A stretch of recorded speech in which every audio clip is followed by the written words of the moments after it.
সকাল থেকেই বিমানবন্দরে অপেক্ষা করছিল শোকাহত এক পরিবার। মায়ের কান্নায় বারবার যেন ভারী হয়ে উঠছিল চারপাশের পরিবেশ। পাশে গভীর শোকে দাঁড়িয়ে বাবা ও ভাই। সবার চোখে তখন একটাই অপেক্ষা, কখন ফিরবে লিমন।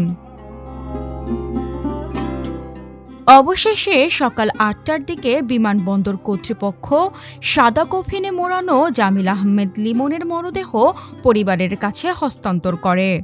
মা কাপা হাতে বারবার ছেলের কফিনে হাত বুলিয়ে দিচ্ছিলেন। শেষবার ঠিক এই বিমানবন্দর থেকেই তিনি বিদায় দিয়েছিলেন লিমনকে। আজ আবার এই একই জায়গায় ফিরে এসেছেন, কিন্তু তার প্রিয় সন্তান আর জীবিত নেই। হয়তো কখনোই তিনি ভাবেননি অস্বাভাবিক মৃত্যুতে এভাবে প্রাণ হারিয়ে তার কাছে ফিরবে তার আদরের সন্তানের ক্ষতবিক্ষত নিথর দেহ। এরপর বিমানবন্দর থেকে লিমনের মরদেহ নিয়ে যাওয়া হয় তার গ্রামের বাড়ি জামালপুরে। বাড়ির উঠোনে রাখা হয় লিমনের লাশবাহী অ্যাম্বুলেন্স।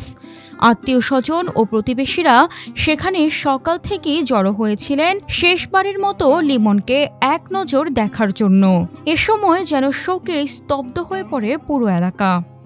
একজন শিক্ষিত মেধাবীকে যারা হত্যা করছে, আমি মনে করি তাদের দৃষ্টান্তমূলক শাস্তি হওয়া উচিত, এবং কি তার পরিবার যেন এই সুখ কাটিয়ে উঠতে পারে, তাদেরকে আবার স্বাভাবিক জীবনে ফেরত আসার তৌফিক দান করে। কিছুতেই যেন থামানো যাচ্ছে না লিমনের মায়ের আহাজারি। শোকে কাতর লিমনের বাবা জানান, তিনি কোনোদিন গায়ে পর্যন্ত হাত তোলেননি ছেলের, অথচ সেই আদরের সন্তানই আজ ফিরল লাশ হয়ে।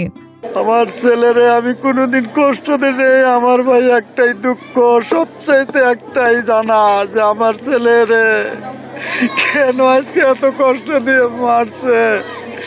আমি আমার ছেলের কোনোদিন একটা চর থাপ্পড় দেই নাই, শুধু মুখে শাসন করছি, আমার মুখে শাসন করছি।